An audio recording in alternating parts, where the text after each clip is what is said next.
काय नका बंद कर. आता आपल्या भेटीला भाऊसाहेब खेडकर येणार आहेत, तर आपण चाललो आहोत त्यांच्याकडं शिवसृष्टी किल्ल्यावरती. चला तर मग कंटिन्यू बघा. आणि हे पहा, आपण आलो.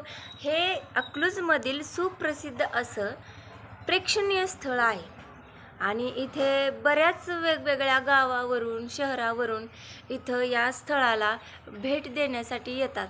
तसेच आपल्या हे आहेत भाऊसाहेब खेडकर आणि त्यांचे मित्र. तर चला आपण अगोदर एक फेरफटका मारून येऊया शिवसृष्टी किल्ल्यातून. तोपर्यंत कंटिन्यू करत राहा ब्लॉग.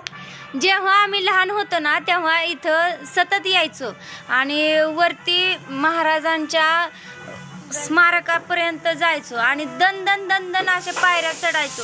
पण आता ना मला इतका दम भरला आहे पायऱ्या चढताना की मला असं बोलायला पण असा श्वास पुरत नाही आहे. असा इतका त्रास होतोय. का म्हणून कशामुळं होतोय ते पण मला समजलं नाही. पण नक्कीच लहानपणात आणि आत्ताच्या वयात म्हणजे 30च्या वयात खरंच खूप फरक असतो. जेव्हा लहान असतो तेव्हा खरंच खूप छान असतं आपलं शरीर. पण एकदा का डिलिव्हरी वगैरे झाली तर त्या बाळंतपणामध्ये सगळ्या शरीराची अवस्था वेगळी होऊन जाते. तर हे बघा, आपण या व्हिडिओमध्ये जरी मी काही माहिती इथली देत नसली तरी मी मागच्या व्हिडिओमध्ये म्हणजे तुम्हाला 1 वर्षापूर्वी मी व्हिडिओ अपलोड केलता. येथील सर्व किल्ल्यातील अवतीभोवतीचा परिसराची सगळी माहिती मी दिलेली होती. तर तुम्ही जाऊन पाहू शकता माझ्या चॅनलवरती. आणि चला अजून थोड्याशा पायऱ्या चढू. अरे बापरे, आत्ताच दम भरायला लागला. बघा किती सुंदर निसर्गरम्य वातावरण वाटतं आहे. आणि वा किती छान सनलाईट दिसत आहे. वाव, खूप सुंदर. आणखीन आपण महाराजांच्या स्मारकाजवळ पोहोचायचं आहे. तोपर्यंतच इथं किती छान सुंदर असं वातावरण दिसतंय पहा. आता ही दुसरा टप्पा होता. आता आपण चाललो आहोत 3ऱ्या टप्प्यावरती. ज्या 3ऱ्या टप्प्यावरती महाराजांचं स्मारक आहे.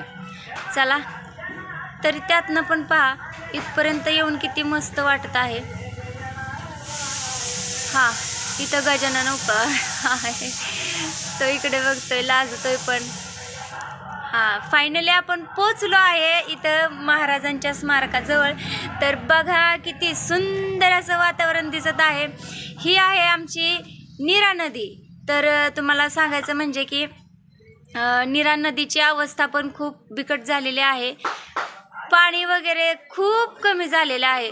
त्या मानानं कुठे कुठे खड्ड्यामध्ये पाणी तुम्हाला दिसत पण आहे. ते पहा. तर भीमा नदी, आपली पंढरपूरची जी भीमा नदी आहे ती भीमा नदी निव्वळ अशी कोरडी पडलेली आहे. तर त्या मानानं तर बरीच चांगली आहे म्हणायची आपली नीरा नदी. थोडं गावांना पण मुक्या प्राण्यांना, चिमण्यांना पाणी पिण्यासाठी आहेत. शिवछत्रपती शिवाजी महाराज की जय. तर बघा, आपण हे शिल्प बघितले आहे. तर कोणी शिल्पकार BR खेडकर पुणे यांनी हे स्मारक बांधलेलं आहे. गजानन हाय. चला, हा पण एन्जॉय करतोय. आणि हे आहेत भाऊसाहेब खेडकर यांचे मित्र विठ्ठल नांगरे, तालुका श्रीगोंदा, जिल्हा मधला श्रीगोंदा. आणि हे आहेत भाऊसाहेब खेडकर. तर हे आहेत श्रीगोंद्यावरून आलेत आपल्याला भेटायला.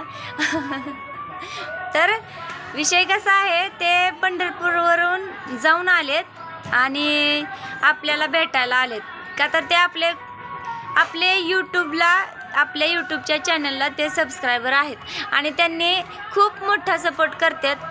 आणि महत्त्वाचं म्हणजे त्यांचा पण स्वतःचा एक चॅनल आहे भाऊसाहेब खेडकर म्हणून. तुम्ही त्यांच्या पण चॅनलला फॉलो करा आणि सबस्क्राईब करा. म्हणजे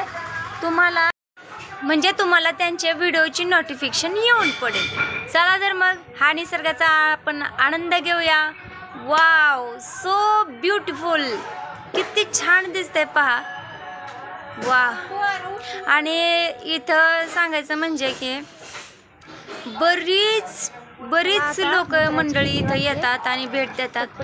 चला मग आपण पायऱ्या उतरूया. आपण टप टप टप टप पायऱ्या उतरूया. टप टप टप टप. अरे बापरे, दम भरत नाही आता उतरताना.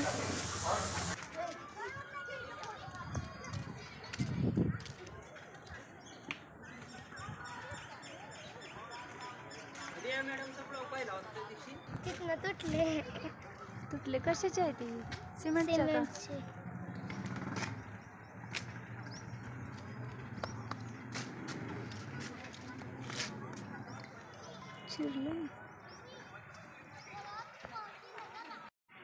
तर हाय मित्रांनो, आपण आलो आहोत शिवसृष्टी किल्ल्यावरती. तर आपली तर ओळख झालीच आहे मगाशी.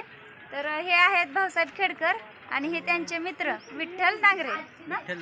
हां, आणि हे आहे गजानन. आता तुम्हाला माहितच गोसावी. तर हे पंढरपूरला जाऊन आलेत आणि येता येता आपल्या भेटीला आलेत आणि आपल्या भेटीला येता येता शिवसृष्टी किल्ल्याला पण भेट द्यायला आलेत. तर हे आलेत श्रीगोंद्यावरून आणि बघा हे आम्हाला भरपूर सपोर्ट करतात. माझ्या बऱ्याच लाईव्हला हे उपस्थित राहिले आणि भरपूर लाईव्हला वॉच टाईम वाढवून त्यांनी दिला आणि बरेच माझे सगळे व्हिडिओ जे प्रत्येक वेळेस मी अपलोड करते त्यावेळेस ते प्रत्येक व्हिडिओ बघतात, कमेंट करतात. हां, पहिली कमेंट लाईक त्यांचीच असते त्यामुळे ओके. आणि त्यामुळे हे खूप छान सपोर्ट करतात. आणि बरं का सांगायचं म्हणजे हे सोमादादाकडे पण जाऊन आलेले आहेत. सोमादादा म्हणजे तुम्हाला तर माहीतच असणार आहे, पांडुरंग वाघमारे कॉमेडियन यांचे थोरले बंधू. तर ते त्यांचे थोरले बंधू ते त्यांच्याकडे जाऊन आलेत. ते प्रत्येक यूट्यूबर पाशी जाऊन येतात, भेटतात. खूप छान आहेत आणि काय माहीत पण त्यांना यूट्यूबवरती जे यूट्यूबर आहेत ना त्यांच्याशी त्यांचं खूप छान जुळतं आणि ते खूप छान सगळ्यांना सपोर्ट पण करतात. त्यामुळे थँक्यू दादा तुम्हाला सगळ्यांना दोघांना. त्यामुळे आता आपण चला ब्लॉग कंटिन्यू करूया.